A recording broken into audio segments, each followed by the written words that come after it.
It's Ramadan time in Bosnia, which is a country in the southeast of Europe, and my dad, while I'm walking next to him, is telling me, "Hey son, look at these people with the blonde hair and blue eyes. Did you know that they are Muslim?" And I'm looking at him like, why aren't they wearing any hijab like they do in the Netherlands, which is where I'm living? And he told me the Bosnian Muslim people are really different than people from Turkey or Morocco like you know them in the Netherlands. And at that time I was a little teenage boy who could only truly judge people by their outer appearance. So I was like, oh, that's so interesting. Their outer appearance really told me they look like Western people, like I do. Later in my life I started researching religion, and I was really agnostic, so I wouldn't say that I believed in a higher power. I would rather say you could not prove that such higher power exists or doesn't exist. In secondary school I fell in love with a Turkish girl with hijab,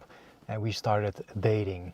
My dad, while he was going to the supermarket, as he knew of this relationship and also about the bloody history in Bosnia, I encountered him while I was dating her, and he was like, "Oh, okay, so that's your girlfriend, good to meet her," but he didn't shook her hand. So I was like, "Hey dad," later when we were home, "why didn't you shake the hand of the girl?" And he was like, "Boy, listen to me.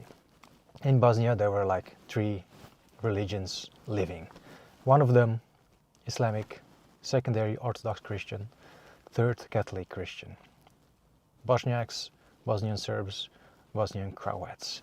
And during that time I learned with my Muslim friends that I had there that you shouldn't shake a woman's hand if she is Muslim, because it shows you respect her." Sorry for my English, by the way, I hope it's okay for you. On the secondary school I started to meet a lot new Muslim friends in the Netherlands, like Khalid, which is still to today my best friend. His parents fled the war in Iraq to the Netherlands to also get a better future, so we had this common ground. My parents fled from Bosnia also for a better future for their kids, my sister and I. My mom is really Catholic, at least her mom is, and sometimes in her life I saw her praying, but she didn't want to force her kids, my sister and I, to go to the church, right? So because her mom, which was like really Catholic person, always pushed her while she was living in Bosnia, actually former Yugoslavia, forced her to go to the church, and she never wanted to, which is why I didn't have a religious upbringing. So without any knowledge about Christianity, I started listening to my Muslim friend and friends, and also to my Muslim girlfriend. This is all happening in the Netherlands, which you would say is 20% Catholics and 15% now Protestants. I recall having this break in secondary school, as it was like really multicultural. Dutch people, they're also Dutch but have a different migrational background. I was sitting with an Afghan girl, Moroccan, the Turkish girlfriend, and this Punjabi Indian friend, and me. We were speaking about pig meat, it being unhealthy as scientists had proved it until today. And these Muslim girls, they were telling it with such conviction that I was like, man, this religion must be the truth, as it knows a lot about, for example, what's healthy and unhealthy food. At that time I didn't know about Bible verses which say it's not about what goes into your mouth that defiles you, such as pig meat, but what comes out of you, like looking lustfully at a woman, swearing words and whatever that makes you a defiled person. So without any Christian knowledge, which I didn't get from home, I started to believe that this religion, which these people have such convictions for, and the things that are saying sound so logical, must be true. And then they started speaking about Jesus like, he's just a prophet, he's a man, and like, I didn't know anything about Christianity, so I was like, that must be true, because it's more logical for a person to be a person than to also be a god. I started to do my first Ramadan later in my teenage life, and one of my Afghan Muslim friends inspired me to do so. And I think secondary school is really a time when a teenage person is looking at identity, like who's he belonging to which group. And I felt that one of my other friends, the Afghan guy, truly knew a lot about religion. He prayed 5 times a day. By the way, he isn't Muslim anymore today, so that's like a crazy story, maybe for our next video. So please subscribe if you think it's interesting. until now. Before Ramadan started, I went to the mosque with him, so I learned to do basic prayer, and I was inspired to start the Ramadan. So at home, of course, my parents wouldn't be able to know this, because it's like when you're born in a certain way, me being born, I would say agnostic, then you die as an agnostic. That's what my father always would say. But my Afghan friend had a different theory. He was like, how can you do all these practices and also start the challenge of Ramadan if you're not a Muslim? And I thought, I'm doing what a Muslim does, which means I must be becoming Muslim. Ramadan started and I made a tosti in the morning. I didn't eat the whole day, and I packaged the tosti in this paper, and also had some cookies and candies to break my fast in the evening while I was sitting all alone in my home.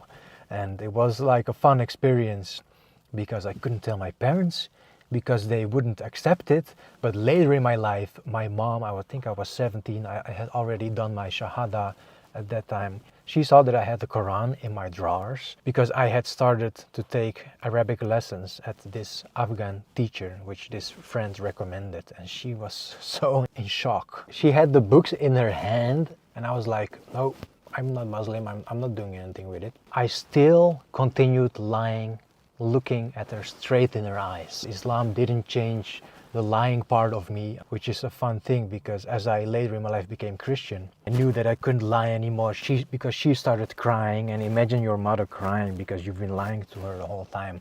And I told her I became Muslim, and she was like, if dad find this out, there will be like problems. Imagine you being from a different faith and changing to another religion, like how would your family react?